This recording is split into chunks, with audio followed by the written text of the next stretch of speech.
Hello, everyone. Welcome back to Talking Terror. This time we are on episode 4, and I am chatting with YouTuber The Librarian. May have heard of him. Really cool guy. His channel focuses a lot on horror games and kind of almost like as he plays them, he kind of almost dissects them as he plays them, and talks about atmosphere and what makes an atmosphere in a horror game scary, what invokes those feelings. He really knows his stuff on the topic, and I had to have him on. And I'm so thankful that I was able to chat with him. We had a great chat about all things digital horror, the modern age of digital horror, creepypastas. Kind of, we went back to old internet horror type of stuff. It was a great conversation, and I'm so happy to have had him on, and I want to have him on again. He was super nice, super great guy, and I hope you enjoy the interview just as much as I enjoyed talking to him. Once again, I have to shout out, I don't have to, I want to, our amazing affiliate, Fangoria. This is the Talk to Me issue I've received. It's a subscriber edition. And if you want to be a subscriber, just like me, you can use my discount code to apply for a subscription at discount. The code is Jacob V. Harper, all caps, no space. And I also have a link for you to use. It's going to be in the description down below, as well as the librarian's channel, so you can check out some of his work. And guys, I am not kidding. Fangoria is the one to read. It is the pinnacle of like horror magazines. I mean, they've been around since '79, and they've covered it all, and they continue to cover it all. They have an amazing set of diverse writers every issue, and they have such a great range of topics they talk about, and they're the best. I can't speak highly of them enough. So definitely use that discount code, use that link, and pick yourself up a subscription. Or if you already have a subscription, maybe you just want some cool Fangoria swagger like this hat I'm sporting right now.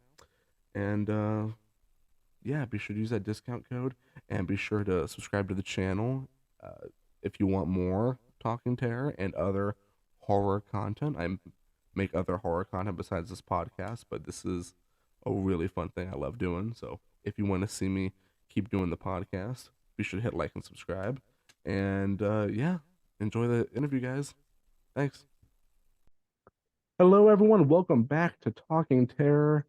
This is the next episode. Now I'm going to be talking with amazing YouTuber, The Librarian.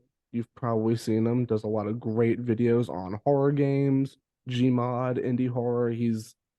I binge his videos. It's oddly comforting. Well, that's good So to hear. yeah. Thanks for joining me. Yeah, no problem.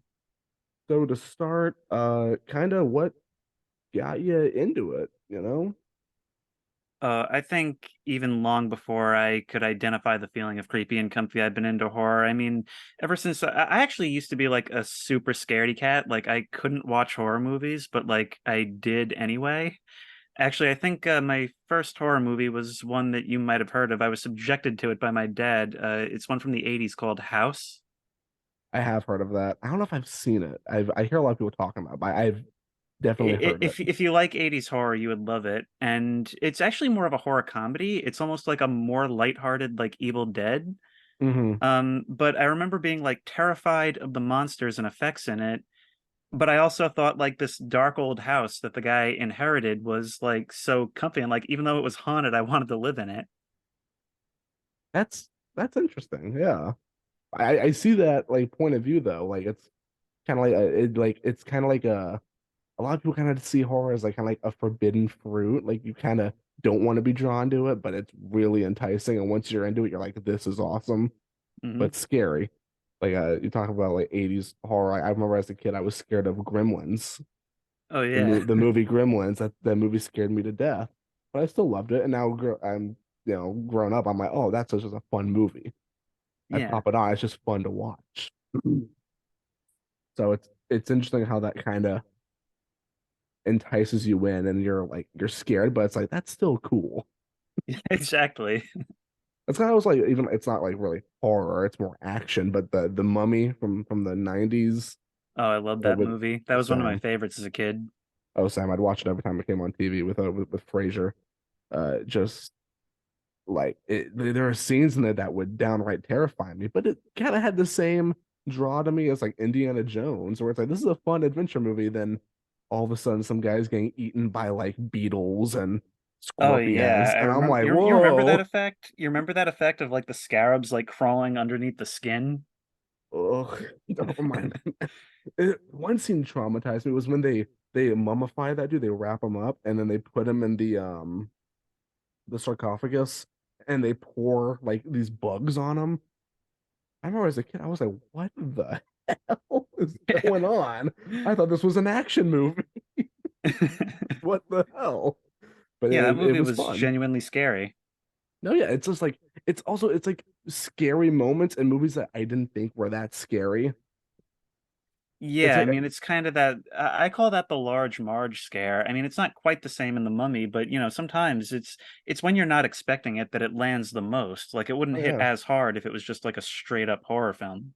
like a total like left hook. When you're watching a movie and you're like, Right. whoa, why am I uneasy? But you kind of see that a lot in like the well not a lot because I feel like you go into a lot of these games knowing it's going to be kind of scary. Uh, but like, do you ever get those where you're like, it kind of lures you in with like a comforting sense, but you have to know it's a horror game? Yeah, sometimes. And sometimes like it's gotten to the point where sometimes even when people suggest like cute games and stuff, I'll just be taken aback a little bit like why? It's like you know that this is gonna go south somehow at There's a this game point. that I played for an April Fool's video that's literally it's called like Teddy Floppy Ear Mountain Adventure. And like just the name set off alarm bells. It's just a kid's adventure game. It's just a kid's adventure game where you look for buttons and stuff. But like just it was so nice. I was suspicious of it.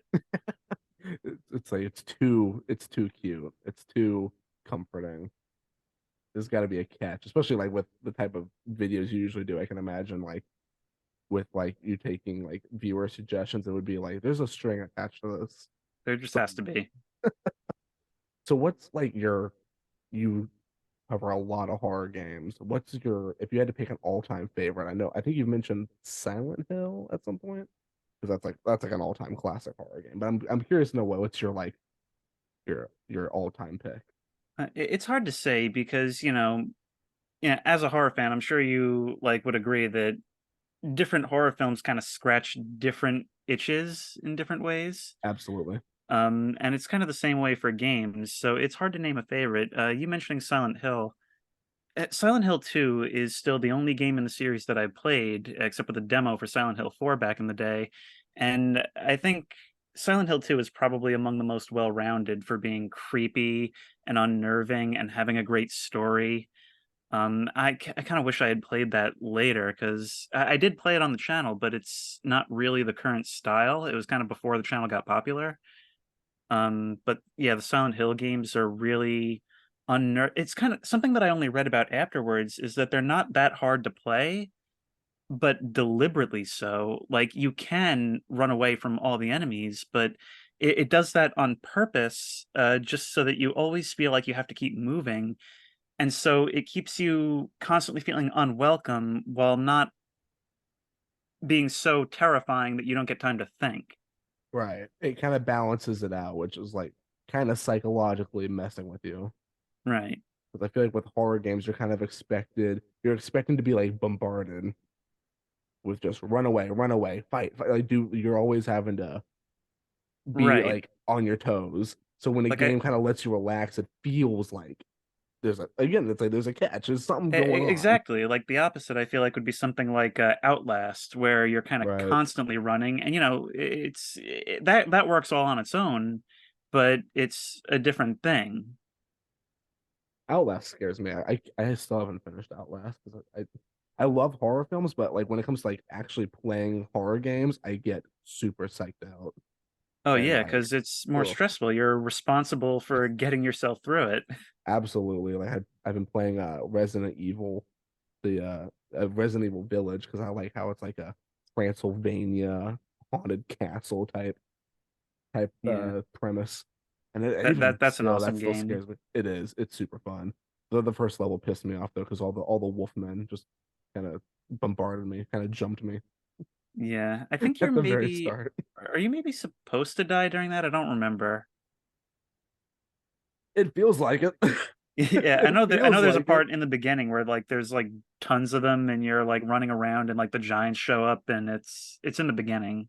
Yeah, it's like you're in this like kind of village, but you can't really access anyone. You have like 4 bullets, and there's like 8 wolfmen. I'm like, what the hell? Yeah. It's like it's your intent. I feel like you're supposed to die there, but it nonetheless it was very stressful. Um, which speaking of like crossing over like horror games and horror films, have you ever seen the movie a live scream? No, I haven't. What's that about? It's like it's literally just it's all a like one take movie, and it's just some it's like it's supposed to be some streamer is playing a horror game, and like it involves like his viewers, and like the stuff in the game starts happening to the people who are watching. Like the game is like haunted or whatever. It like on paper it shouldn't work, but it surprisingly does. That sounds really cool. What do you say it's called? A live scream? Live stream, like it's all one word. I could I'm just gonna probably type that send into. you. I'm just gonna type that down so I have it in my history so I can check it out later. Absolutely, absolutely you should. They're making a sequel to it, I think. But yeah, like on my camera keeps going super dark. Uh, on paper, the idea really shouldn't work, and like kind of infamously like when people try to do like digital like hip modern horror like digital like internet stuff, it in past years it hasn't really worked, especially something about like gaming and that sort of subgenre of internet culture. It never has really worked until that movie, in my opinion, and I was like, that's actually interesting. Well, yeah, because a couple of years ago they tried it with Unfriended, and I think that had a sequel. I mean, it It wasn't did. gaming, but it was the same. Like, I think it all took place over like a Skype call. Yes, much like this one, except it's Zoom, because we're in 2023, not 2015. But yeah, no, Unfriended was it was interesting. I saw that in theaters. I think I was like 14 when it came out, and it very stupidly scared me. I remember I saw it with my friend, and then when we got home, my friend on Skype changed his name to the username in that movie and started trying to DM me. And it obviously didn't work because he was across the room from me, smirking like a child whenever he was You, doing it. you know But it what? was still funny. You know what? That is fun. I don't even find that cringy because honestly, No. when you're a kid and like that stuff is new and coming around, because you know it was a new concept, and I Yeah, feel like that stuff always lands better when it first comes out. I mean, I look at like the old like Universal monster movies, you know, like Dracula, Frankenstein, the Mummy, and you know those. I can see if you look at them objectively and don't think about like the party cityification that they've received over the years, they are genuinely scary in their yeah. own right, especially if you place yourself into the mindset of somebody in the 30s who doesn't have all that media like frame of reference to filter it Absolutely. through. Absolutely. Yeah. I was just watching Frankenstein last night and I Oh, was thinking really? like, oh yeah, yeah. I was thinking like if you're watching this in the 1930s and all you did was read the book, if you even read the book, this is kind of a weird concept. Some mad Yeah, scientist stitches a bunch of dead parts together and some dude comes to life and just starts running amok. yeah. That's a freaky. Same with Dracula and Wolfman. It's just like that's just weird. And a lot of I'm them, a lot excited of them for. really. Yeah. Sorry, but sorry, what was that? Oh, I was saying, it's interesting to like see that from that perspective. Like you're right. Oh, yeah, and you know, I'm super excited for what's that movie that's I think it's out now.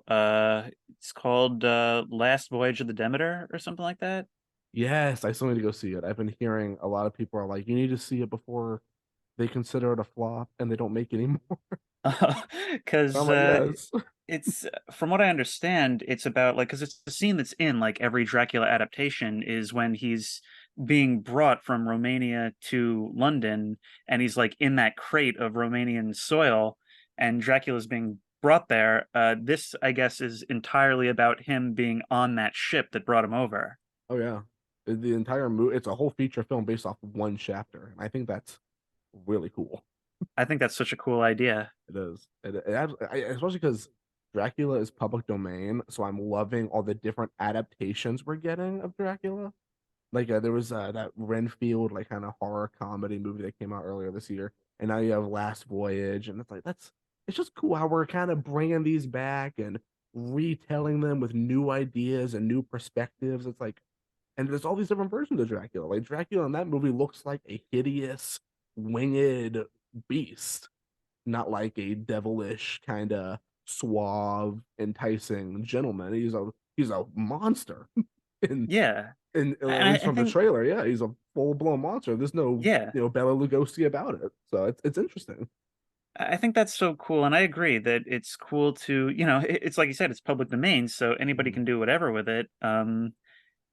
I think it's cool that like in this age where a lot of horror movies are like sequels and reboots of sequels, to that you can do a new story, or an old story, but do it in a completely new way and sort of make it worthwhile. I agree. No, like we should be hunting more public domains. I think most of the monster movies are in the public domain because they all came out around the same time.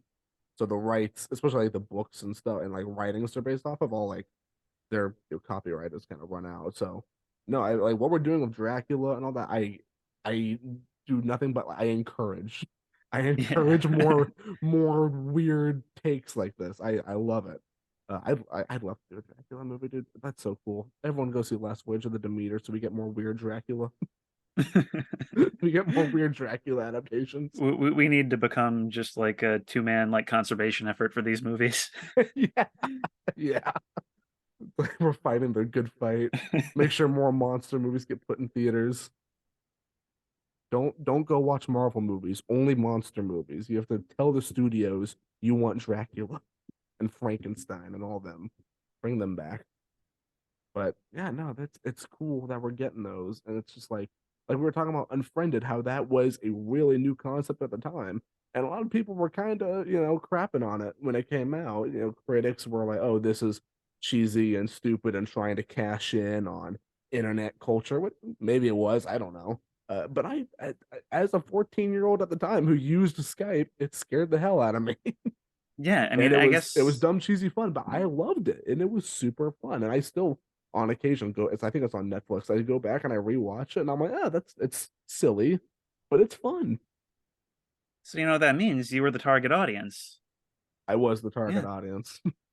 That's a lot of people are like, why are we, doing like why are we making PG-13 horror? Even though Unfriended is a bad example. I'm pretty sure Unfriended was rated R. I had to like beg my parents to go with me for that movie. I'm sure they had a blast watching it. But people are like, oh, we shouldn't be doing as much PG-13 horror, but that's kind of the gateway into it. That's kind of the in for a lot of kids. And yeah. this Isn't is that this really is weird? childish How horror. so Yeah, many like there's almost been like a weird inversion. I think it was James Rolfe, the AVGN, who noted this. Who said we're seeing a weird trend the last like 10 years or so where it's like now more comedy movies are rated R and more horror movies are 13. yeah, no, yeah, because want to get the adults, to the theater to laugh at like dumb movies with their favorite actors, and you want to get teenagers going out on a Friday night to go see a horror film. And it probably saves them on like the really gory practical effects because that'll make it rated R. Yeah. But no, it's interesting, and I really enjoyed Unfriended, and the sequel actually was. I don't know if you've seen it. The sequel was I actually kind of creepy because it wasn't even paranormal. It was about like dark web and like human trafficking and capturing people, and it was like an oddly very real evil in the movie. You know, There's nothing I have to paranormal kind of about it. respect that. I have to I kind of know. respect that they were doing like a different concept or not it's weird. It's like a different side of the same concept. That's kind of Yeah, cool for a sequel. like it's all still over a Skype call, but now it's like it's just about like it's something that oh wow that actually could happen. And the last one was like that was a ghost invading a Skype call. That's never gonna happen. But like this is like actually kind of that could happen. That's very scary. So it was I respect them for doing that. Like it's like I always like when movies try to like a lot of times when they make a sequel to something, they're like, what made the original good? Let's double down on that. I respect them for kind of going in reverse and seeing the other end of the spectrum. You have paranormal horror. Let's go to like real life horror. Yeah. So I really like that. That's why I love the hell out of the sequel. Like it's not even cheesy for me. It's like, oh, that's disturbing. I That's haven't seen the real. sequel, so I'll have to check it out. Add that to the list, man. Unfriended. I think it's really called Unfriended Dark Web. It's not even Unfriended Two or anything. It's just like, yeah, we're going and nothing paranormal about it. Um, which like especially in that kind of era. I mean, a little before that era, like mid 2000s to like early 2010s, another big horror craze, which is another kind of gateway for a lot of kids into horror was creepypasta. Oh yeah. And actually I'm kind of glad you said that because, what I was thinking of when I was when I sort of made the realization that like, well, Unfriended was like, a movie made basically for your age group at the time. Like you were the target demographic of Unfriended. And I remembered how creeped out I was like in like 2009. I was like 14 years old reading Suicide Mouse and Dead Bart. I was absolutely terrified of those because even though Lost Episode like creepypastas are like the most cliche thing in the universe now, Yes. they were totally new to me at the time and they really freaked me out. Dude, the one that scared me the most as a kid when I think I was like in middle school. So by this point I've probably been a few years old. So everyone probably thought it was silly that it freaked me out. But the Squidward suicide last episode creepypasta, just that one creeped the hell out of me. Yeah, I mean, do you remember the image that went with it?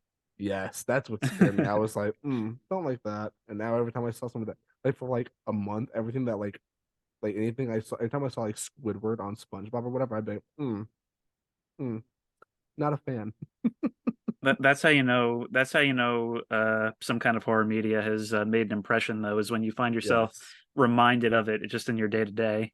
Yeah, it had a grip on me for like not too long, but for a minute. Like it where I was like, that's a problem. That's actually kind of struck me. I don't know why, but it just did. I don't know. Maybe it's because I Yeah. liked SpongeBob as a kid, and that was like the first like lost episode creepypasta I had read, and I was like, oh, that's really creepy.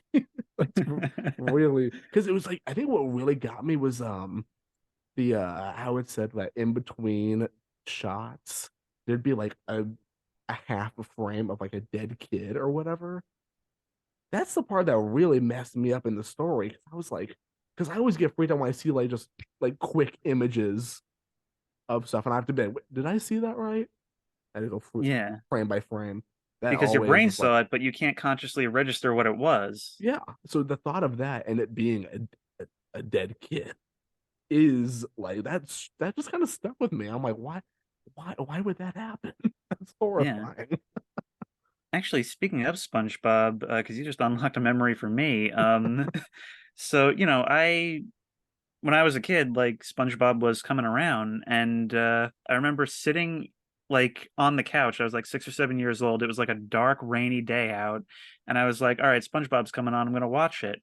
And that was probably one of the first times they showed the hash slinging slasher episode. I was just thinking of that episode. I was wondering if that's where you were going with this. Yeah. Hell yeah. What a I didn't classic. expect to be genuinely scared by SpongeBob. Right. Dude, okay. That's another thing that always unnerved me as a kid was seeing live action media and animation. I did not like Mm, that. It was like the crossing of worlds that were not meant to be crossed. I did not like it. It didn't register right with my brain. So that Nosferatu scene, it's a huge joke now. At the time, it really creeped me out. I'm like, why is he here? This is SpongeBob. Why is that here? yeah, I mean, because he's just like, when it suddenly cuts to that and he's just like standing there all still, like it's Yeah, supposed to be funny, but it's still terrifying. I wasn't laughing. That scared the hell out of me.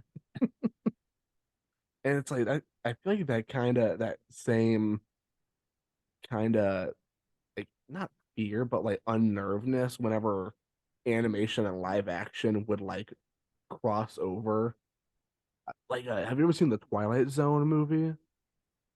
I think it was on DVD. I have not seen the movie. However, I have seen the one scene with Dan Aykroyd in the car. That scared me. That one, that one freaked Yeah. me out as a kid. But there was one segment in the Twilight Zone movie where like a kid can like whatever he imagines comes to life, and so he brings two people back to his house, and it's just like a bunch of like really zany, weird cartoon characters like jumping around and like attacking the people. And that that segment scared the hell out of me because again, it's like the blending of worlds that weren't meant to be blended, and just the way it registered in my brain and the visuals. I was like, that is creepy. So stuff like that is always kind of struck a nerve with me as a kid, and animation and all Yeah. that. Oddly enough, like for as weird as it is to see like animated characters like in the real world, I think like cutting from animation to just a little bit of live action can be even creepier, like in the hash slanging slasher episode. Yeah. Oh yeah. That like few frames he was in it, I was like, hell, it's just Actually, creepy. now that I think about it, though, I guess that's sort of if you're familiar with like Trevor Henderson art, Yes. that's I guess that's sort of what it goes for is like what you were saying, which is like the animated characters invading like a real setting. Oh yeah. Because like imagine if you saw that, like there's different things like Who Framed Roger Rabbit that do that, but Hmm. I feel like those images are like the moment your heart would stop if you saw something like that in real life. I've always found that creepy. And like, I don't, is the cartoon cat, is that a Trevor Henderson Uh, creation? I think so. Hang on.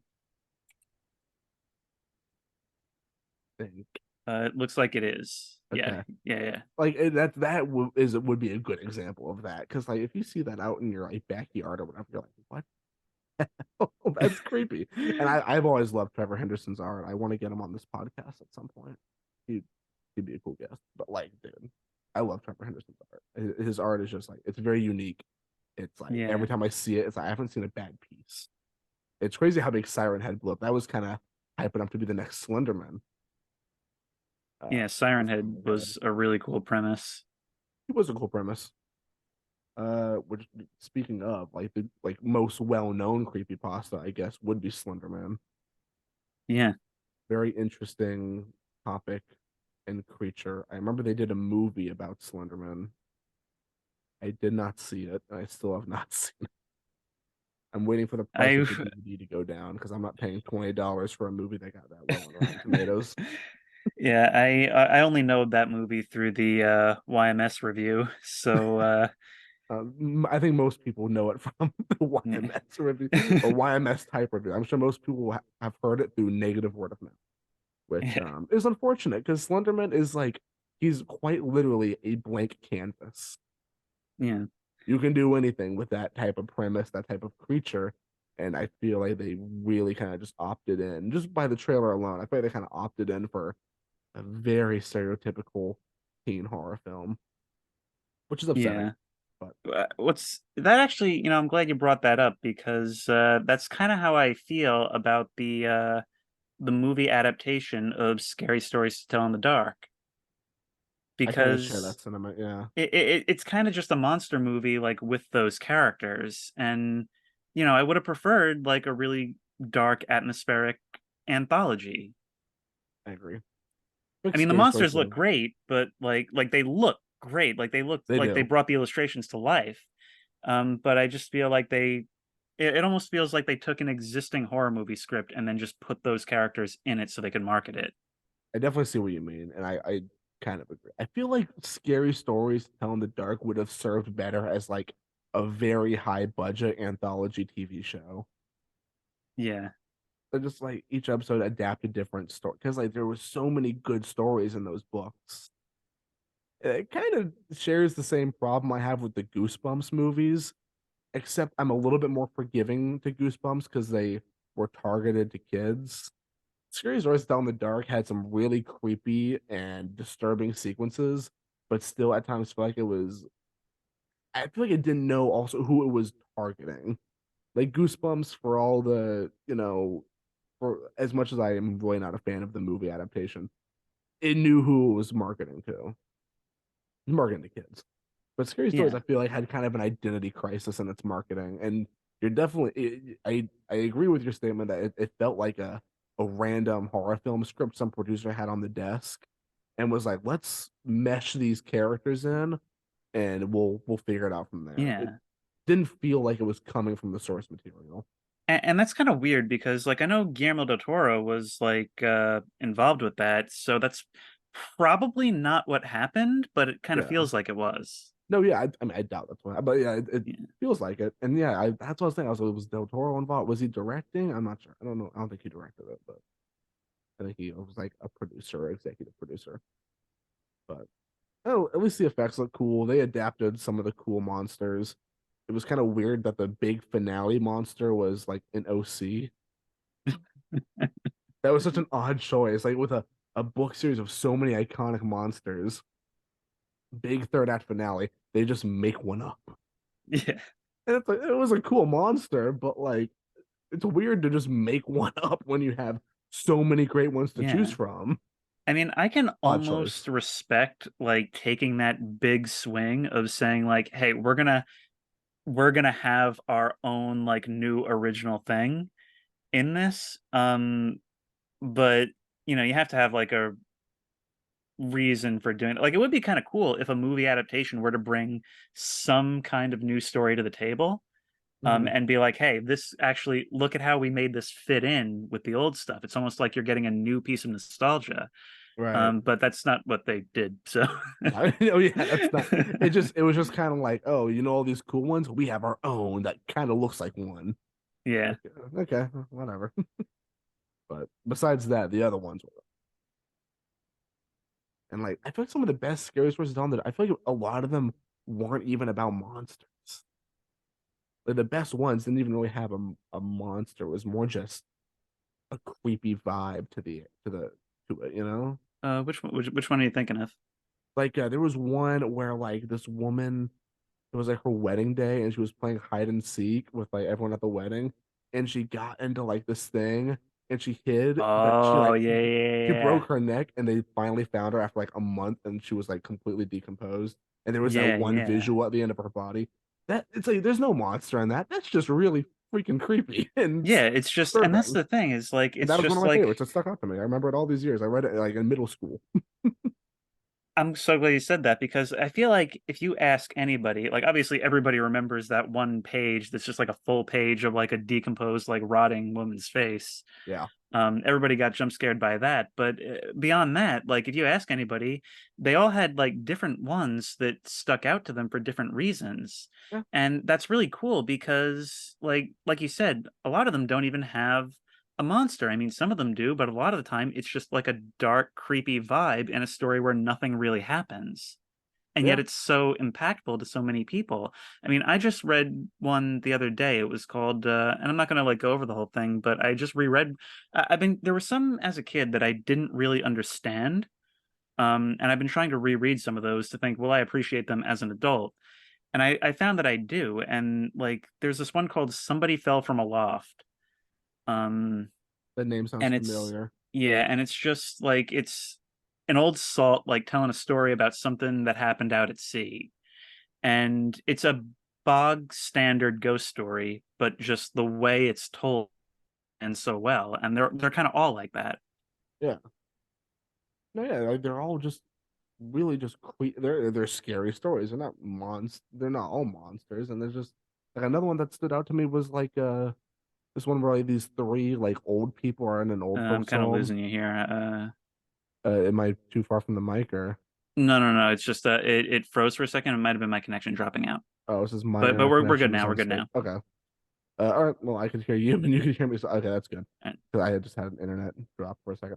Uh, anyway, one another story that really stuck out to me was there's like these three old guys living in like in an old folks home, and Oh yeah, yeah, yeah. one of them had the only window in the whole place, and he's just looking at it out of it all the time and describing how beautiful it is and all that. And one of the dudes was like, "Oh, that pisses me off. I'm jealous of it, whatever. And the dude dies, and then he gets the bed. He looks out the window, a brick wall. Yeah. It's almost comedic, but it's like just how vividly it's described, only for that like to hit you at the end. It's like, geez, that's just weird. Yeah, it's just got like, and the thing is, it doesn't even bother trying to make sense. It's just like it's purely emotional. It almost reminds me sort of like a David Lynch, not exactly, but like a David Lynch style of storytelling where it's almost running on like dream logic. Yeah. Oh, yeah, and that's why they work. That's why they're interesting, and that's why they stick out differently to different people. And I really just think they should have just done a really high budget TV show. Like, dude, with Del Toro in your corner, you could have gotten bankrolled for a good TV show. But whatever. It's maybe one day, maybe they'll go back and I'm try it sure again. as long as people have nostalgia for it, I'm sure like there will always be new adaptations. I'm surprised it took this long for there to be one. Oh, I agree. How long have those books been out? Since like the 90s? I think they came around like late 80s or something like that. Yeah, late. Yeah, wow, that's the I remember in yeah. third grade when my awesome teacher like introduced us to those books and like just read all three of them to us over the course of October. He talked about like, reading them in school when like he was younger. So they've definitely been around for about.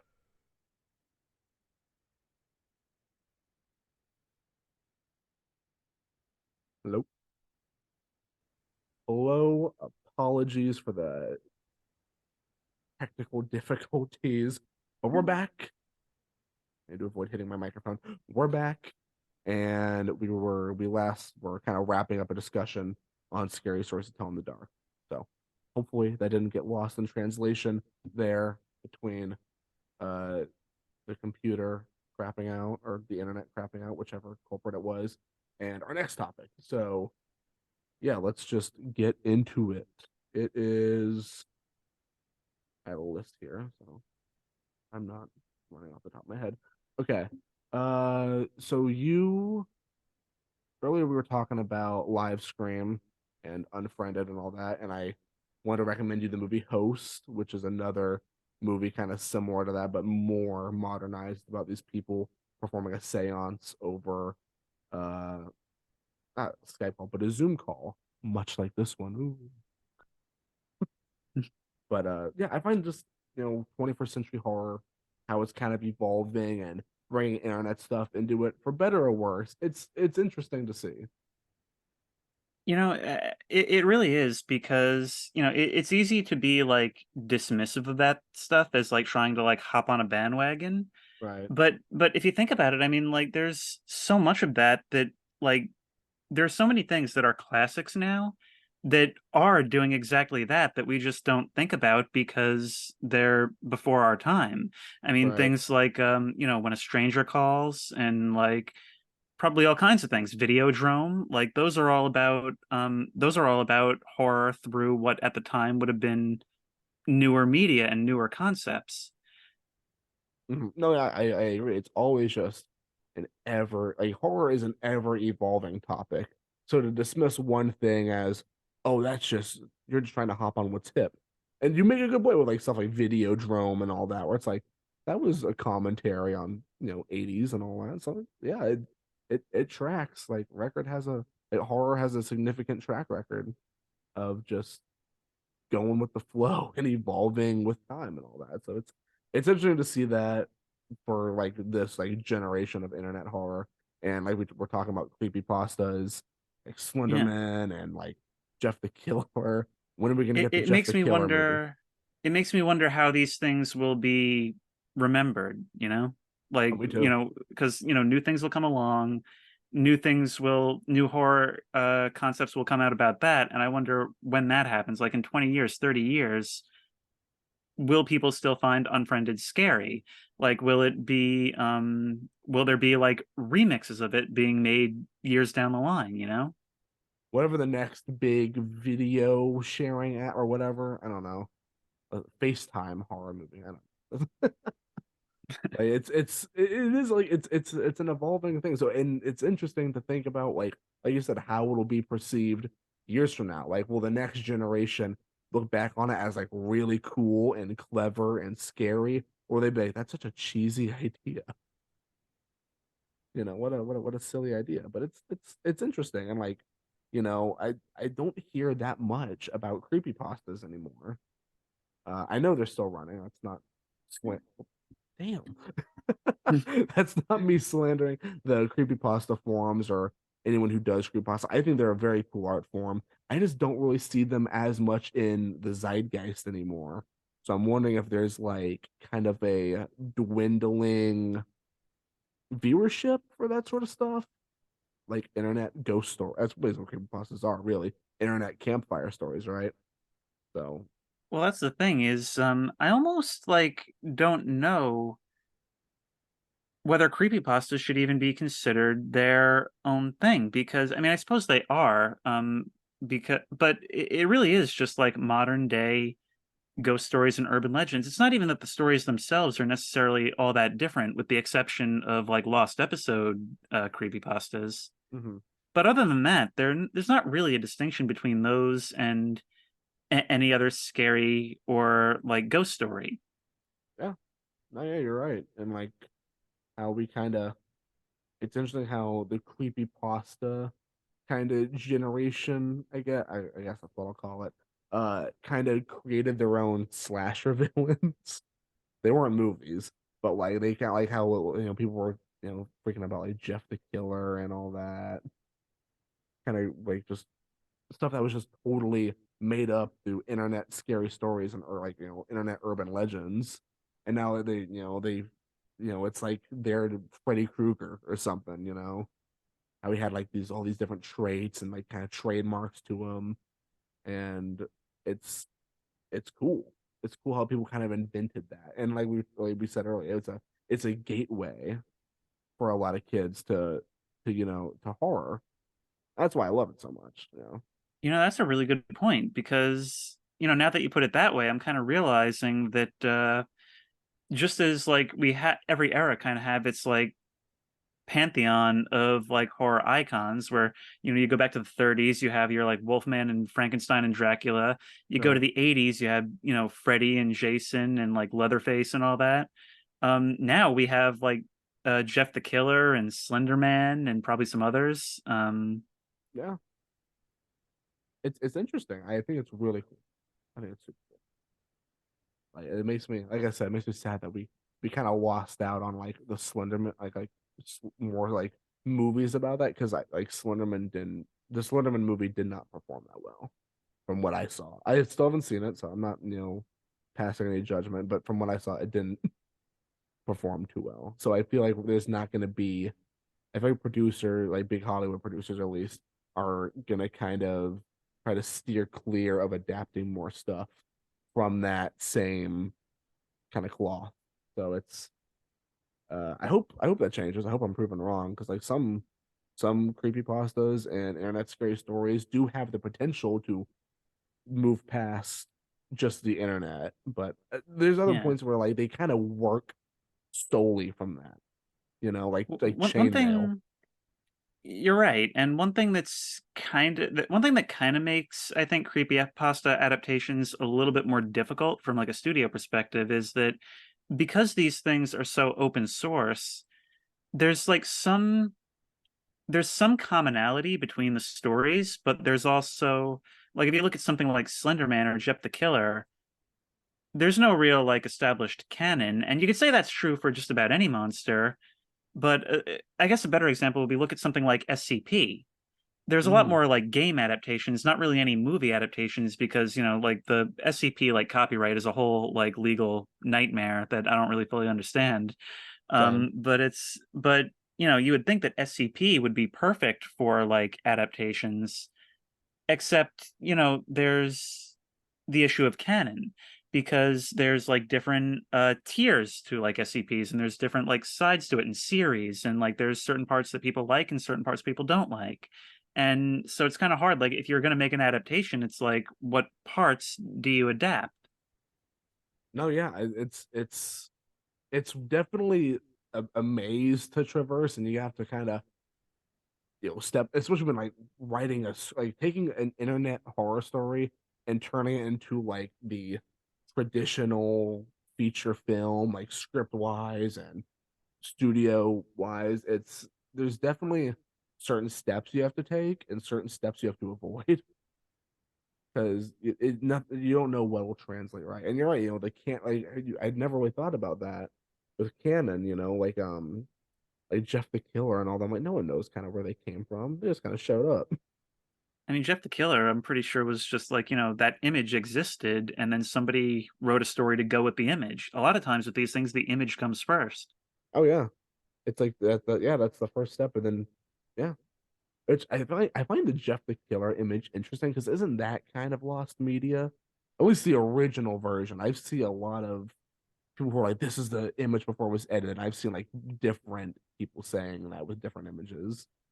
It's that's like a whole thing in its own. Just the The image. first time I 2010 on 4chan's X board, I saw the Jeff the Killer image. I was just like scrolling, and it was just like the black top bar of an image.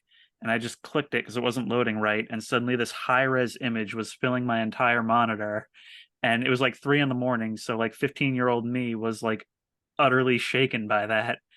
And in like the time that followed, like I heard all kinds of different stories about it. Like this is like some Russian serial killer who like had his face burned by acid, and now he just like posts pictures of like of himself on the internet.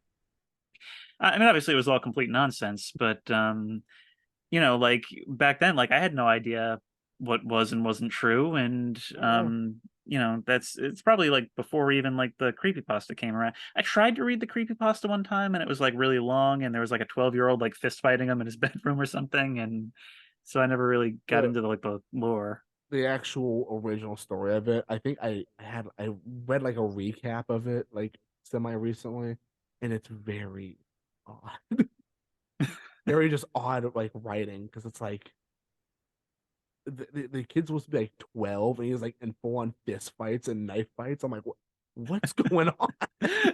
Like reading it now, it's like what the hell is going on here? And then like the way he gets like because like you said, the image came first, so they had to take the character, make them like look, like normal and all that, and then they had to like try to explain how that happened. Yeah. So they're like, someone poured bleach on his all over his body and then threw a match at him and then like cut his eyelid open. I was like, what the hell? It's just layering and layering. I'm like, what? Why? It doesn't really make sense, but hey, it's iconic and it spun a whole bunch of other cool stuff. So, but it's super funny to like reread now, and it's the most absurd It's like almost writing. like there's all these just like swirling ideas that people come up with like when faced with that image. Hmm. And it's sort of like popular culture over time sort of like whittles things away and condenses it so that there almost is a canon, like there almost is like an accepted version, but Yeah, it comes about naturally rather than there being like one text that says like this is the original thing, this is how it is. yeah, no, yeah, and it also reminds me of how what you said earlier, where it's like people said it was a Russian serial killer who was posting his face on the internet sometimes. It's like that's kind of what makes early internet horror kind of like what makes it really effective. There's no fact checking. Right. You could just say some shit Yeah. and people will be like, okay, that's the And story. I thought it might be There's true no because that Googling was the that. first thing I heard.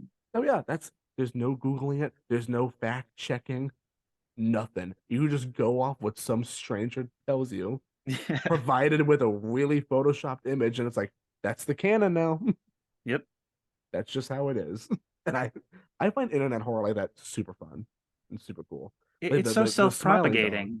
Yeah, no, it is. And like the smile dog with like the chain mail.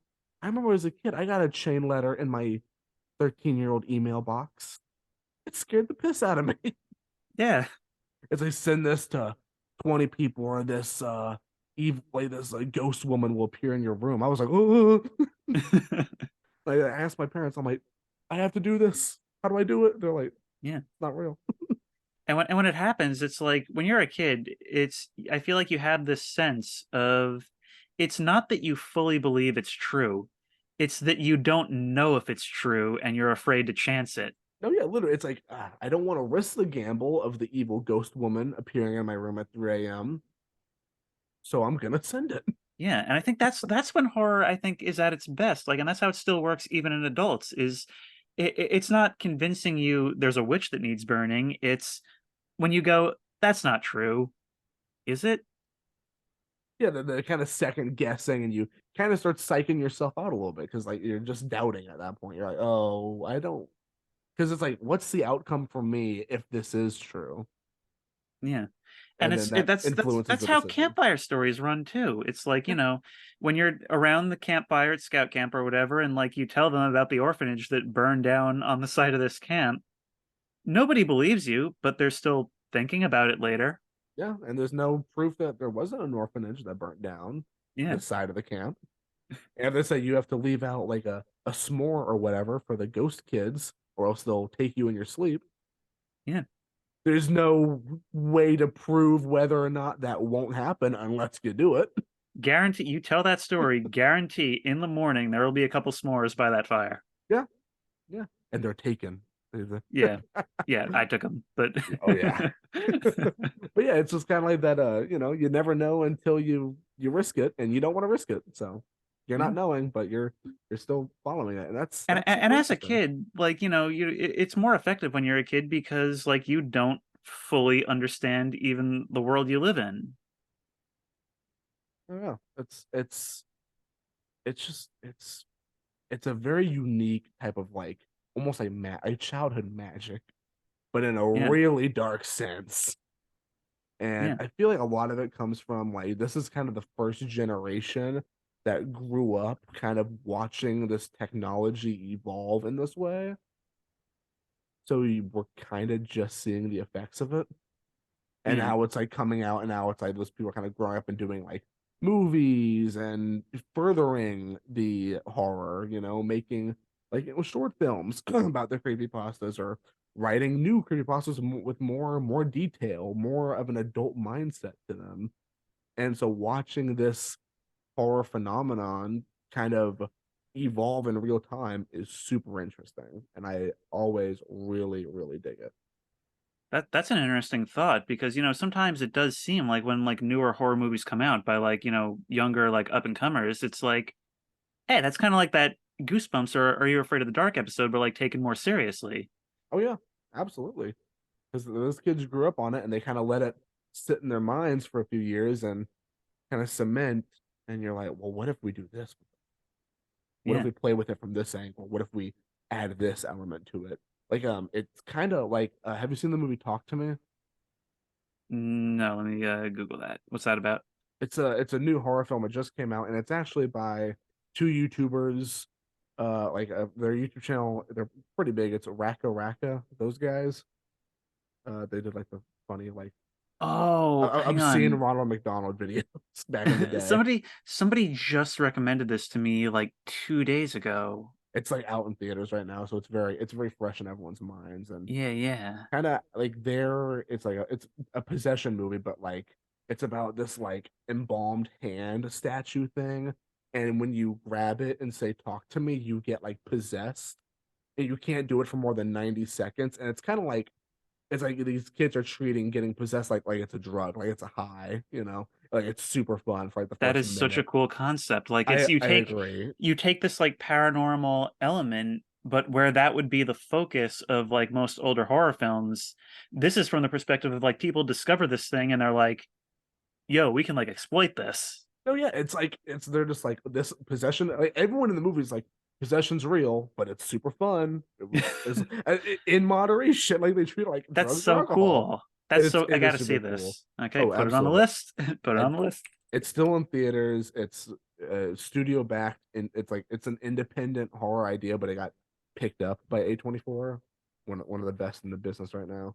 Oh And yeah. I'd highly recommend checking it out. It's super cool. But like, that's what we're talking about, like a generation growing up on creepypastas and internet horror, seeing that kind of play out in real life, and it's delivering stuff like Talk to Me, which is like that would be an internet horror phenomenon if that was really that if that was written in a creepypasta in like 2010. Or if Yeah. someone made a YouTube video about that, oh, I touched his hand and I get possessed and my eyes dilate and all that. That would be something in 2010 or 2009 or something. But now it's a feature high budget horror film in 2023. It's super cool. So highly recommend that. But just the age of internet horror. And I also, while we're on the topic of like generations and all that, there's one phrase you use in one of your videos, and it stuck with me, and I wrote it down for us to talk about. It's the phrase corrupted nostalgia. Hmm. And I think I heard it. This video is like a year old, so I'm reaching here. But I think it was from when you played the My House map on Doom or Doom 2 or whatever. Oh yeah, that was a few months back when everybody was kind of hopping on that bandwagon.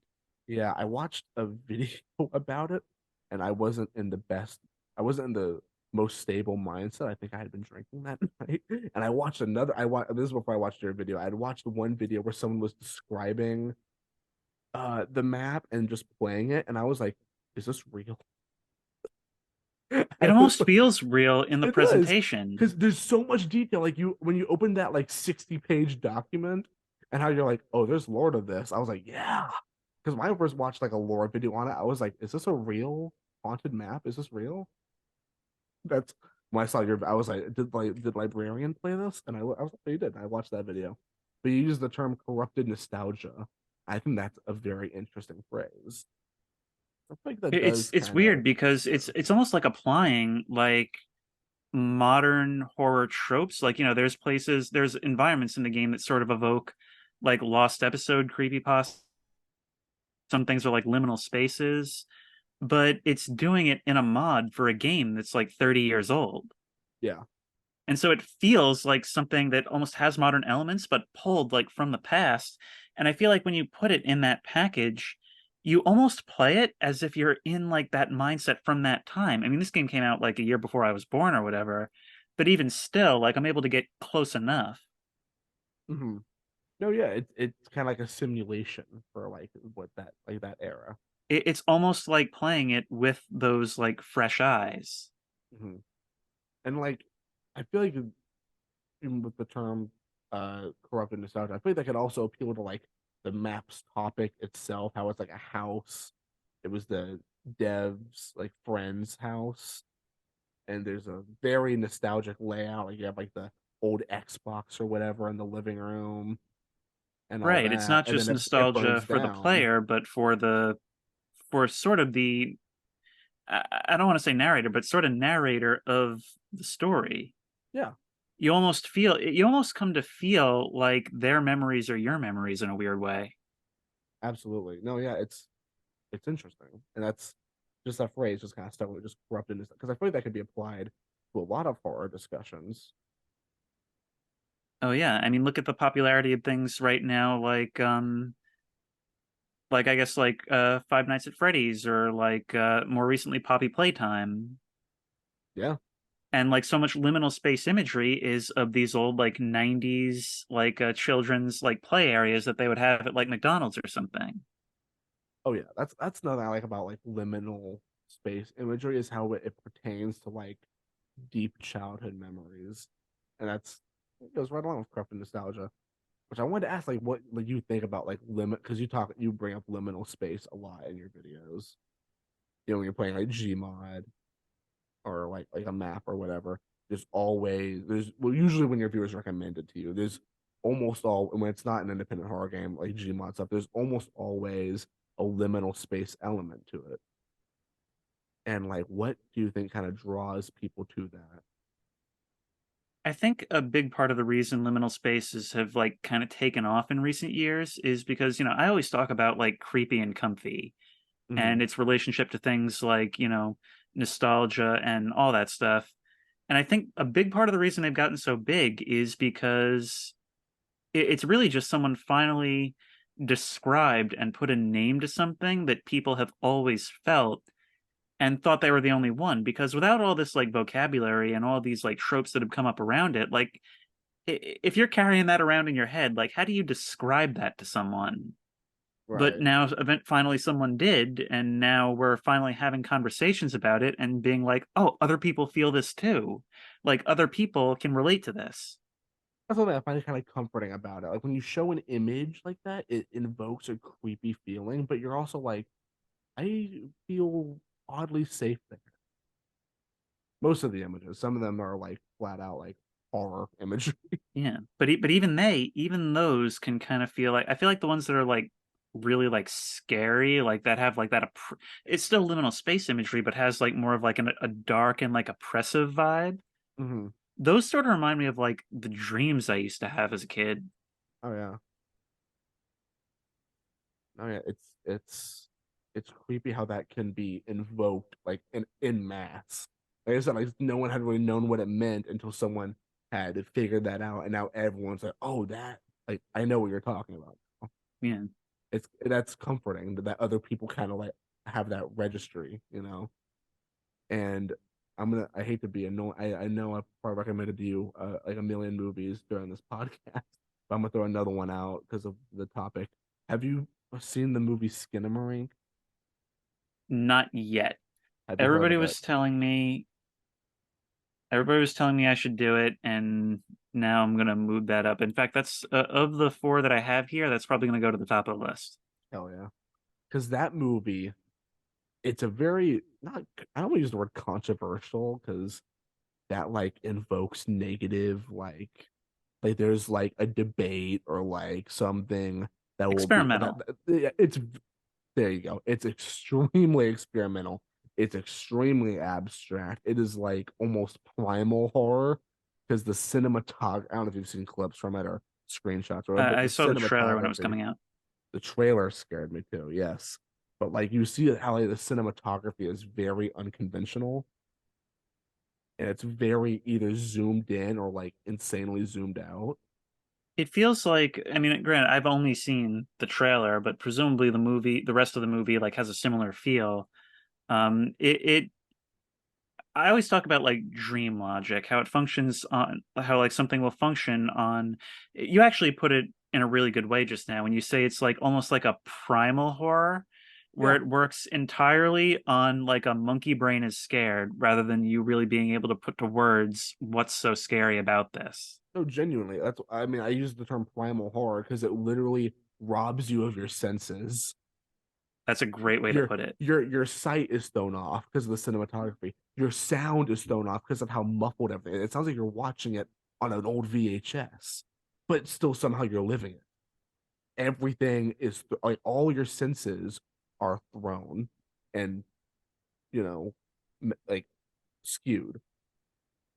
So it robs you of the sense of even really knowing, Yeah. which I is mean, again that's such a primal fear. It's like you said, it's like monkey brain.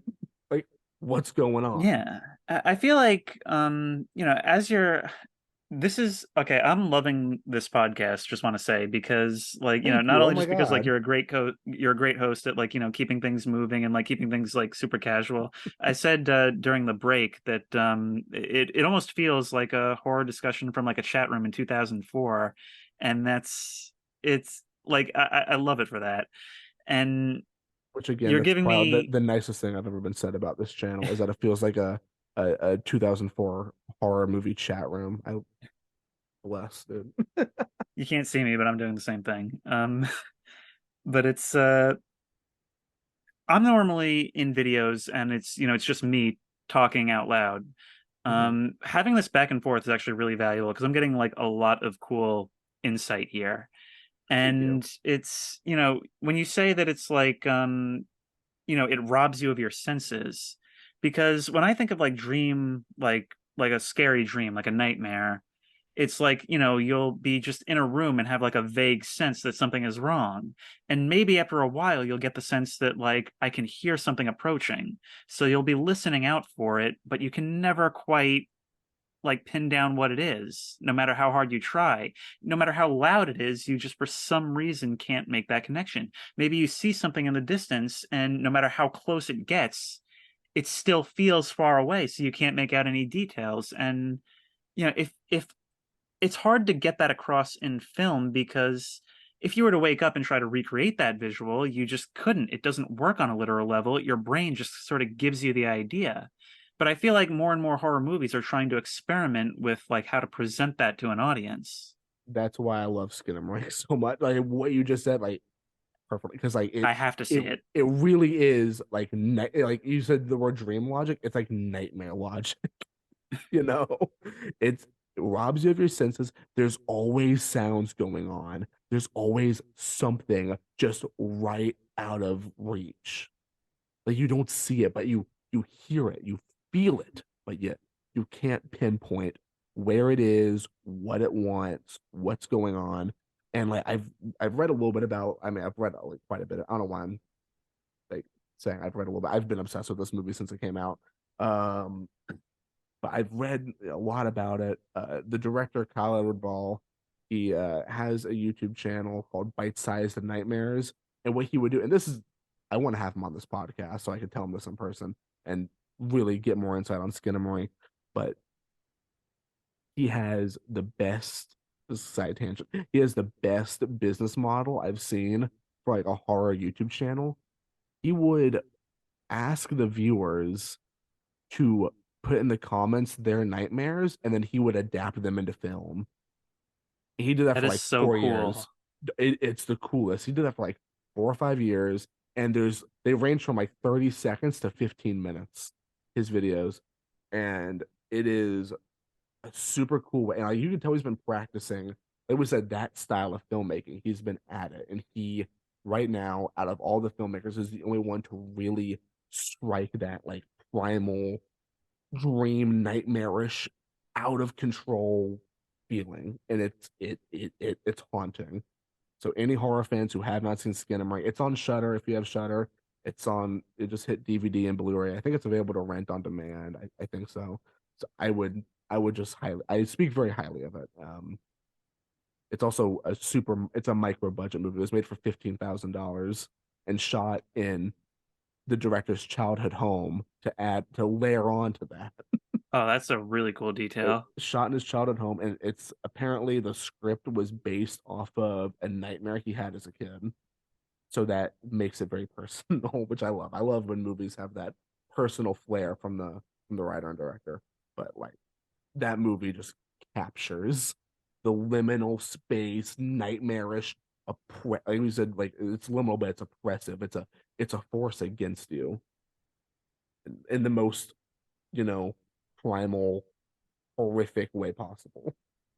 So I don't want to go too much into it without.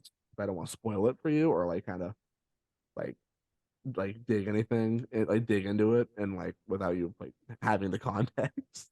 But I can't recommend it enough. So it's it's a really good movie. It's my number one horror film of the year already.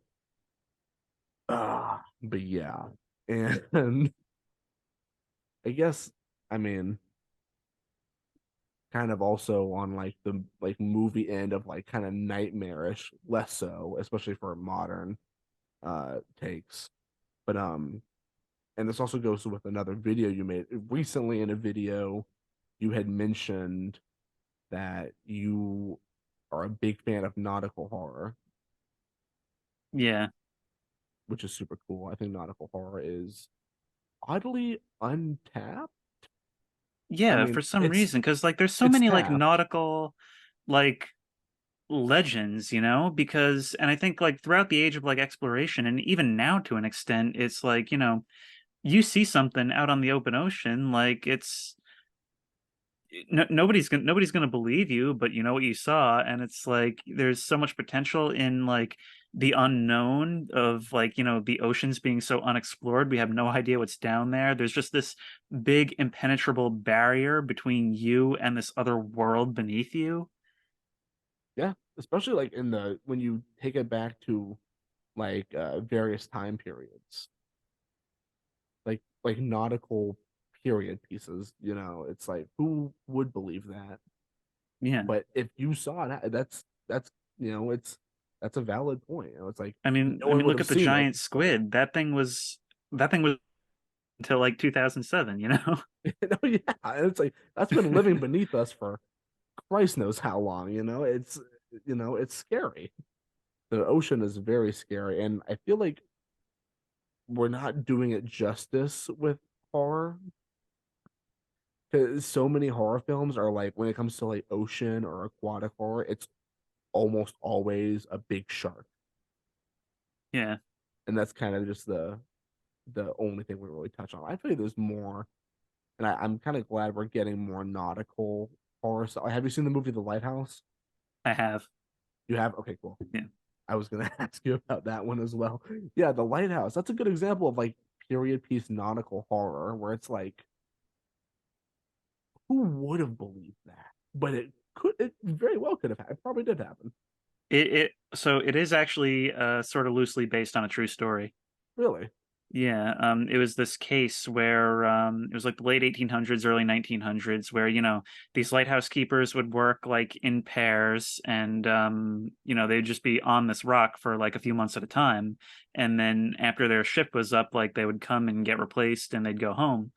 And there was this one lighthouse out in the Atlantic where, when the relief came, the one guy was, I don't remember if like they were both dead or one guy was dead, but there was like one of them had died and was like put up on like a hammock outside the window, like right beside the guy's bed indoors.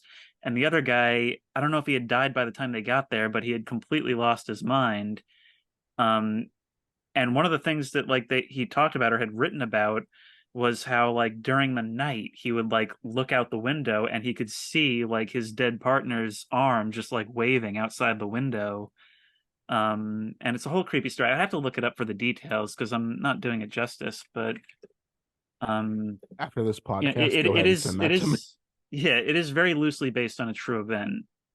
And I know, are you familiar with a lot of Robert Eggers' work? I have also seen The Witch.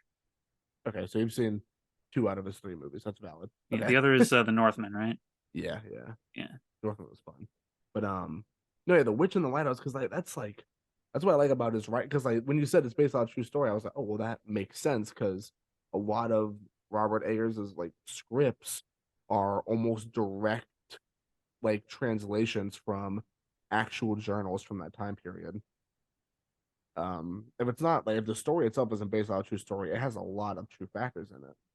Like The Witch. Yeah. The Witch was, a lot of that script was, inspired by actual excerpts from like journals and writings from that era. Uh, with Puritans and being not being faithful enough and you being exiled basically, Yeah. like kicked out of the whole village for not being a certain faith, and how and like other also like actual witchcraft and all that. And then same with the lighthouse. He said he dug up actual lighthouse keeper journals from, I believe it's the 1890s, and he read them and he would take direct translations from them and put them in his script, and he'd implement all these things in the script to make it as lifelike as possible to that period. And that's why I love the lighthouse, because it's like that Yeah. stuff did happen. One And of the opening yeah. shots of the movie is just like Willem Dafoe and Robert Pattinson just kind of like standing side by side, just like looking at the camera in their lighthouse keeper gear. Yeah. And it just lingers on that shot for a while, and it's almost like giving motion to what could be like a photograph from that time. Oh yeah. And how it's all shot in black and white and it has that aspect ratio. It was super cool. I Yeah. saw it in theaters and I was like, dude, this is awesome. One of my Like, favorite things about it is the way, because it's all from, Robert Pattinson's character's perspective, and the way it sort of plays with the audience's perception as well. Like one of the earliest moments in the movie where it happens is like when they realize like, okay, because of the weather, like they're not going to be able to get picked up at their like scheduled time. And the way it's shot is like that happens, and the way it's edited is they turn around from the dock to go back into the lighthouse, and they get there and they're like taking all their like rain gear off, and one of them makes a comment about how it's been weeks. Hmm. But it's so disorienting because we just watch them find out that they're not leaving and then walk back in. Yeah, it's so good. It's such a good movie. But that when you mentioned nautical horror, and I was like, wow, there's not really a lot of nautical horror films. That's why I say it's kind of like an oddly untapped subgenre. Yeah. And So there's I so much mean, you can do with it. absolutely. Like just had that big hit game Iron Lung. Right, right. That was a big, and I think Markiplier is making an Iron Lung movie, like a feature film, Mhm. which is nuts. I think that's so cool how he's just got up and was like, I will write and direct a feature Yeah, film he like from what I about this understand, one game. from what I understand, he like reached out to the creator and was like, I will like produce this movie for you. Markiplier signed a check and went to work, man. I mean, I respect it. He played a game he liked and it was just like, screw it, And there have been we're making a times movie. there have been times where I've wanted to do that, but sadly Oh, I don't have same. anywhere near the resources he does. Oh, same. Like, I'm like, dude, but we need an Outlast movie, like immediate, like yesterday. I feel like you could do it. Absolutely, I feel like that'd be so fun. Another Robert Eggers movie that we had talked about was The Witch, and Mm. I have a lot of conversations with my brother about movies and movies that he sees because he's like a big like film guy. Hell Um, yeah. and he once described The Witch to me as almost like it's a movie for people from that era. Like it could be scary to us, but that movie would scare the crap out of if you showed it to somebody from that time, you know? Absolutely. The visuals with the goat Black Phillip. I'm like, oh, Yeah, I mean, because oh, imagine if like because if you're a person living in that time, as far as you're concerned, witches and devilry are real, you know? 100%. Like it's not even a debatable topic. It's like, yeah, that shit's real. Yeah,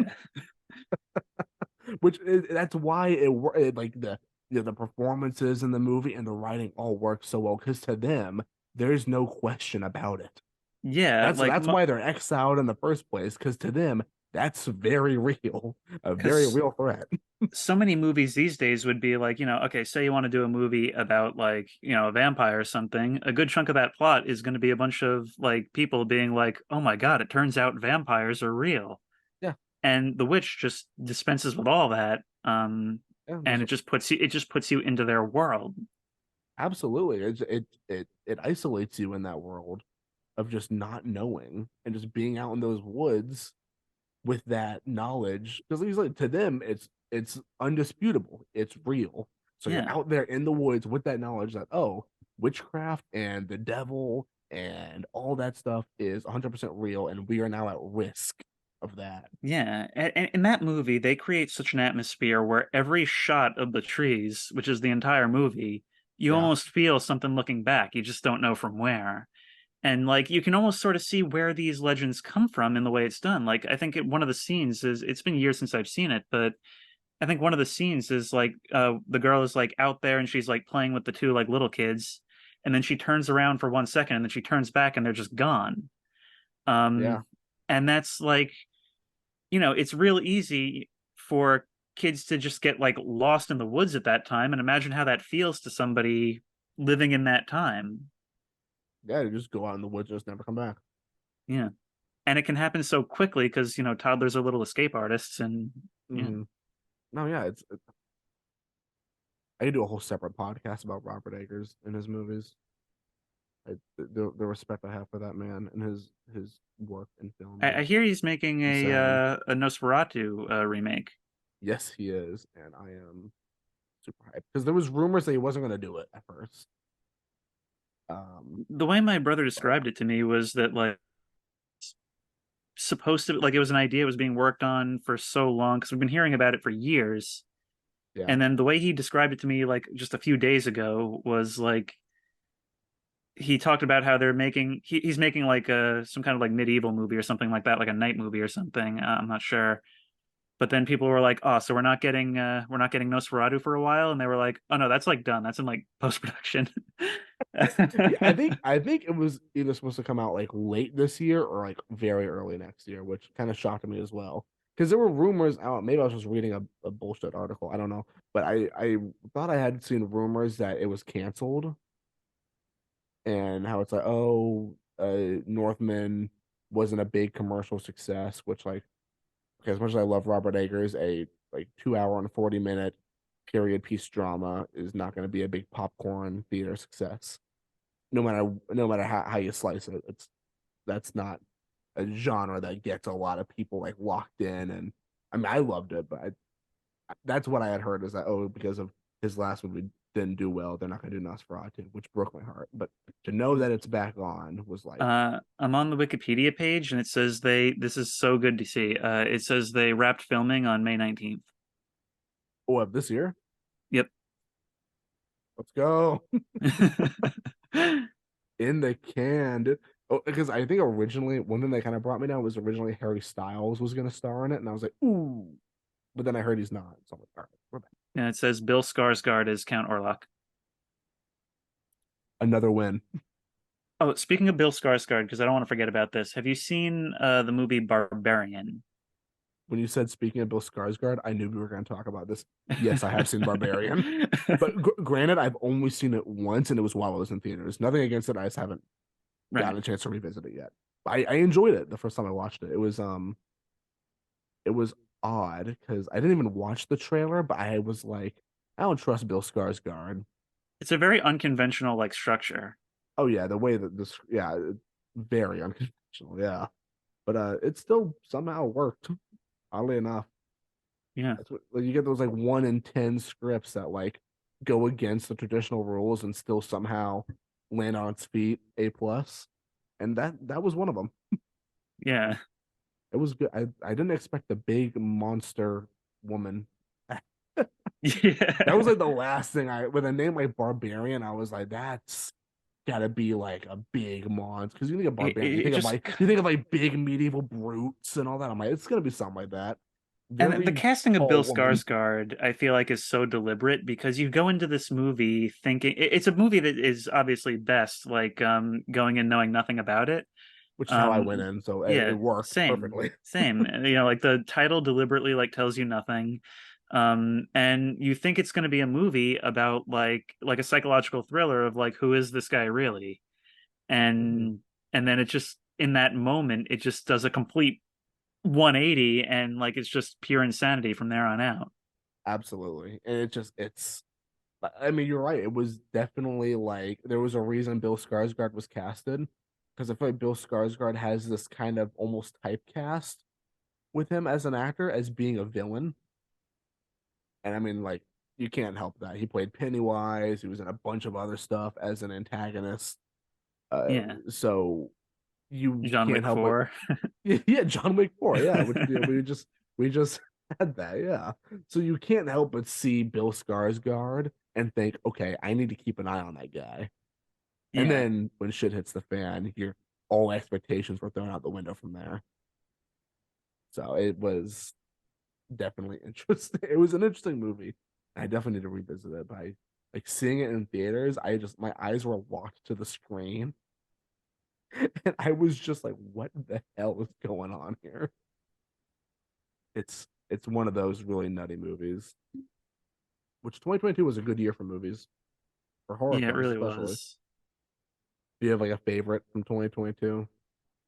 I don't know if I could like say I don't know if I could say specifically because I don't necessarily know like what year some of the recent watches were from.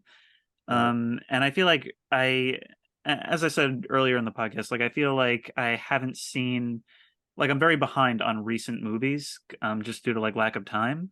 Mm-hmm. Uh, if we were to go back a little bit farther, I think one of my I don't know if you've seen this, and if not, we'll just drop it. But what might be my favorite horror movie, like overall, is a movie called Hell House LLC.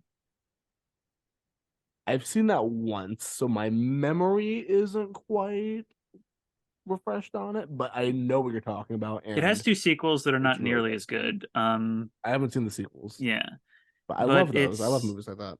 yeah, it's found footage, which is I kind of have like a love-hate relationship with those because they can be done very well, but they can also be done very poorly. Right.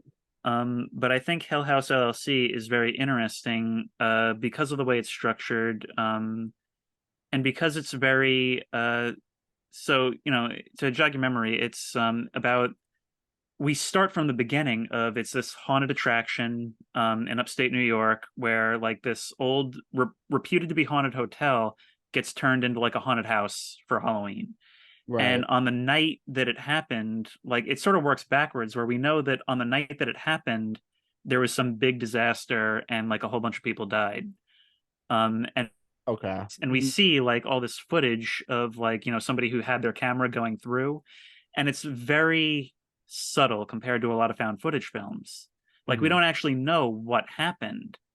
And then from there, like years, it's like a year later, like this footage comes up and we find out that the production team who put it together actually recorded the whole process. And so it's just this like documentary crew going through the footage, trying to piece together what happened. And it's just a really cool structure. It's really like creepy all throughout. It keeps you guessing at what's actually going on. No, yeah, I do remember. Yeah, no, that's a good one. That's a good movie, and it like you said, it's like the structure's done really well. And every October I love putting on haunted house related movies. Like Yeah. in the kind of the same vein as Hell House LLC, it was there were the houses October built. I don't know if you've seen that one. It's kind of in the same I'm vein. It's about a haunted house and it's found footage, and these people go to like all these haunts throughout October, and they end up getting followed by people. It's I will add that to the list. This looks yeah, really interesting. it's not nearly as like it's not as intricate in its structure as Hell House LLC. It's kind of very point A to point B storytelling, which it's fine. But I'm fine with that. I just like it's a good movie to put on around Halloween. It kind of really gets, especially if you love going to haunted houses and all that. It Yeah, really gets you in the mood. that's fine because And there's not enough haunted house movies. I agree. And like even like, have you seen the movie Haunt? Haunt, no. That one's not even paranormal. It's just about this some guys running a haunted house that are just killing people. It's fun. It's like a good 2019? like yes, Okay. yes, and that one's just fun because it's just like I think a short like 90 minute if that movie about Which is what a lot of horror movies haunted. should be. Yeah, a good popcorn horror flick to put on. It's I mean, fun. look at most of the Halloween movies. Like they're like 70 minutes. No, literally, I think even the first one is like yeah, like 70 or so minutes. Not long at all, really. But I have like a whole list of like October recommended watches, which I'll probably start adding more to that as time goes on. But yeah, yeah, I'm trying to think of other topics. If we should wrap up soon. I actually saw just because I'll take any opportunity I can to talk about this movie. There's this movie I caught on TV last October called Frightmare. I only found out afterwards that it's from Troma, which is the studio that did like, like Toxic Avenger and all that stuff. I love trauma. Yeah. And the movie's called Frightmare, and it's basically about like this horror movie actor who's like the guy looks like Christopher Lee. He's like all big and like theatrical. He looks like the 30s like Dracula. Mm, And he basically is like this horrible person and he dies, and then these like horror movie like film students come and like actually steal his body and like bring him to a party, and then like obviously he like comes to life and like it becomes a whole horror show. And well, I wouldn't say that it's a good movie. It's really baffling, but it's a weird case where the censorship that it got on network TV actually made the movie for me really? because it was chopped down to where, because it's an 80s horror film. There's a lot of like gore shots and stuff. Mm-hmm. But all of that was like removed or censored, and it made the whole thing such a confusing mess. Hmm. Oh, I just added it to my watch list. I Yeah, definitely I have to check don't that out now. just check it out. I just want more people to know about it. I'm not going anywhere with this. I just No, hey, any good movies, I encourage people to shout them out on the channel. But that's dope that you shouted out Trauma. I've got to work with some people from Trauma, and I may have someone from Trauma on the podcast soon. I Oh, don't it's know. so cool. But I love Trauma. I have a good I love talking with them, they're always super. Everyone over at home is super kind, and I love their movies. So So there no, is it's one thing that I fun. want to raise with you while we're here, because this is something that Yes. I feel like you would probably enjoy if you were to try it. I don't know if you ever have.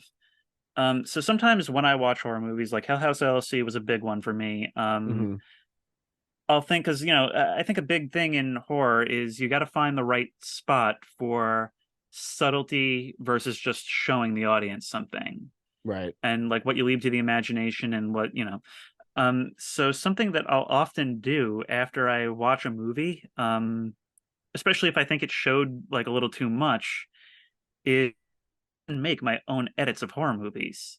And I'm wondering if there's any times where you've felt like, you know what, I would like to get this in like an editing program, and I think I could probably make this like present a little better. That's actually super cool. If you have any like edits you want to send over, you have my way of contact. Yeah. I'll watch any librarian edit of any I movie. would love to, and sometimes I only remove like 2 minutes. Sometimes like I don't know if you know this movie Dead Silence that they like really marketed in like 2008 or whenever it came out. I think so. Yeah, it's like it was about like this ghost like ventriloquist or whatever. Oh, okay, yeah. I don't know why Yeah, I said I think so. That's James Wan. Yeah, yeah, I yeah, know. yeah, yeah. Yeah, I And it's know a very that. typical James Wan horror movie, but it's I never finished the edit but like I think in the first like 45 minutes I chopped off like 15 minutes. What I found was that like I was removing like all the scares from the movie and it was better for it. It was really weird. It's just more like a subtle atmosphere that you were kind of going for. Yeah. So if you haven't done it before, like I honestly recommend like as an exercise, like you should totally just like, download like some DVD rips or something or like some and just like pick a movie that you think is like pretty good but could be better and Hmm. just see what you would do with it because like you were telling me before during the break that like you are like a horror filmmaker and you're like into that Hmm. stuff, Absolutely. so I think like you can get a lot of even just ideas from looking at a movie and seeing like what you would change. That's a really cool exercise recommendation. I'll have to try that. I'm gonna try that. Because Yeah. usually what I do is I like one like writing exercise I say to like break writer's block is take your favorite movie, like all time favorite movie, and write a sequel to it and just keep writing and writing and writing, and eventually it'll turn into something else, like an Hmm. original movie. So I started like I was just in writer's block and I started writing a sequel to the Texas Chainsaw Massacre.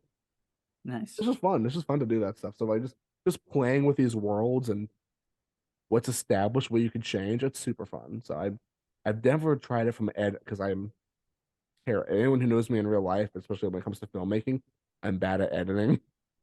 I always like have someone else edit, and I like look over the shoulder and like, okay, let's try this.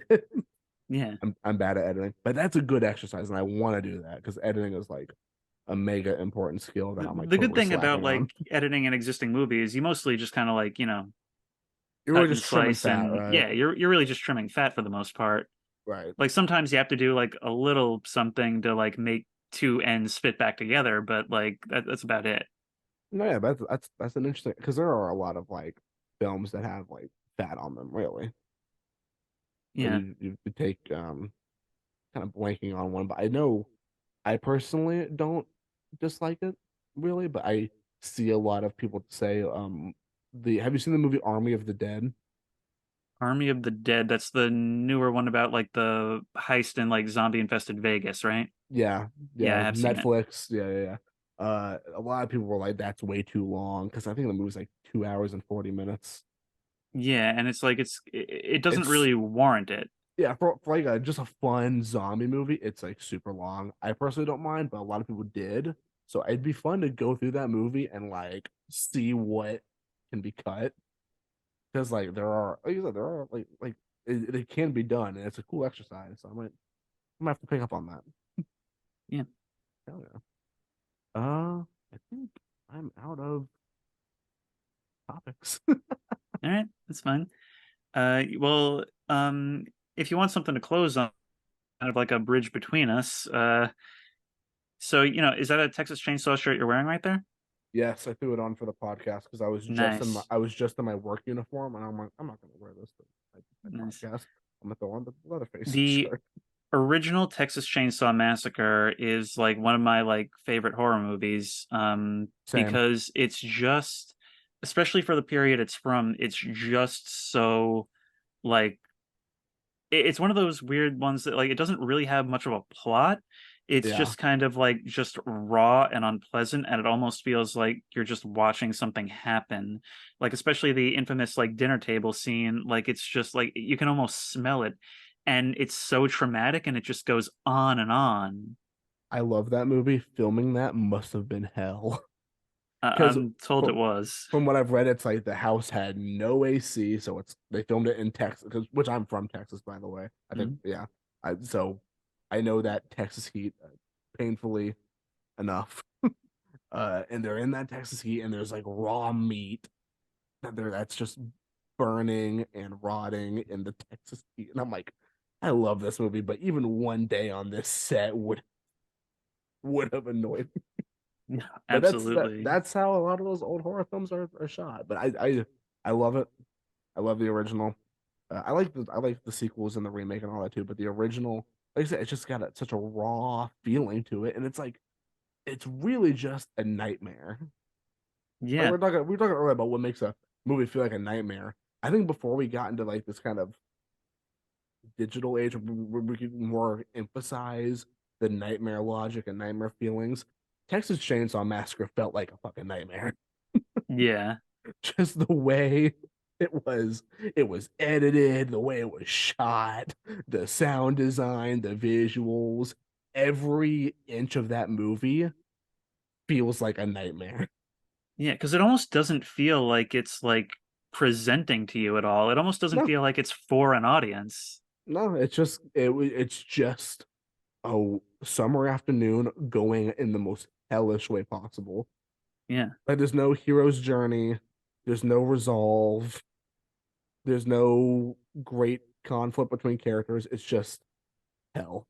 Like even in the end when we have like the some catharsis of like, the one guy like gets hit by the truck or whatever and then she Yeah. gets away in the back of the pickup. Like it doesn't even feel like a victory. You just like you're looking at her driving away and you just feel like she is not going to be okay after this. No, because she's just the whole time she's screaming. Yeah. She is screaming like hell the entire like she's just been saying it. She's still in such a state of shock. And then Leatherface is just Yeah. like throwing a tantrum in the road. It's just like from start to like the second they go up to the house, it's like what is going on? Yeah. What's going on? I, Even like the hitchhiker, I'm like, what's happening? It's like scary.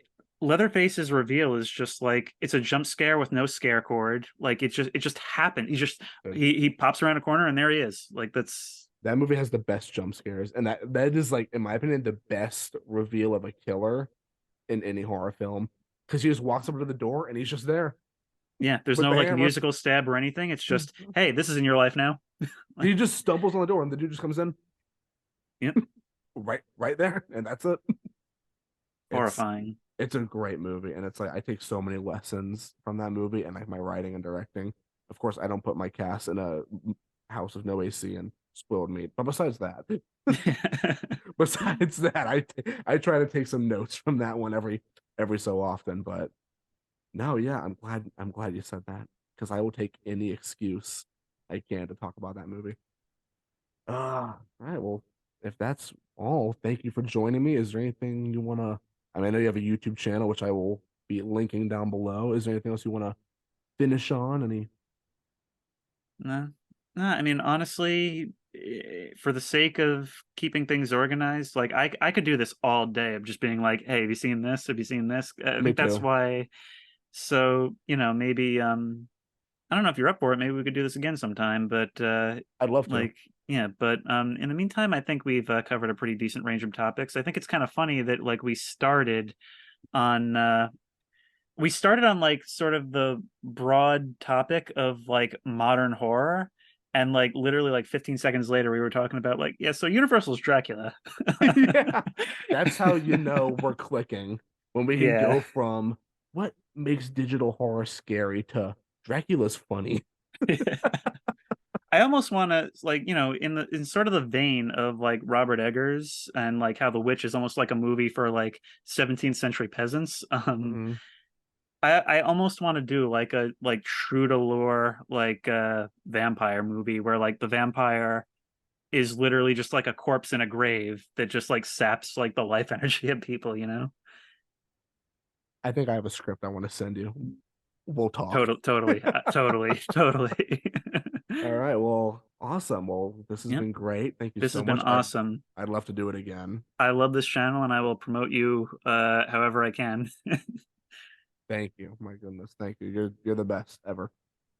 All right. Well, thank you, listeners, for listening to me and Librarian talk about.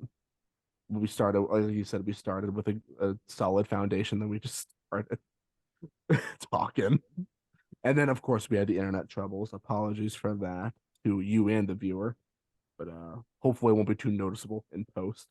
Yep. And yeah, thank you so much. Hello, everyone, and thank you for watching that episode of Talking Terror. Once again, the librarian, amazing guest, really cool guy. As you saw from that interview, we just got into it with these amazing just discussions on internet horror and the evolution of digital horror and liminal spaces. We kind of crossed all these different thresholds of modern kind of surrealist digital horror, and he's like the expert on that. I watch his videos and I'm taking notes on like atmospheres he's dissecting. So he's really smart guy, really knows his stuff, and that's why I wanted him on the podcast, and that's why I want to continue to have him on the podcast. I hope I can have him back on very soon.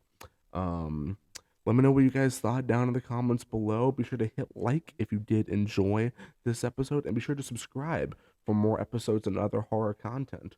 And once again, guys, as we close out, I just want to give another shout out to Fangoria, guys. This is, again, First in Fright since 1979, and they are the best horror magazine. It truly, um, like these guys, diverse voices.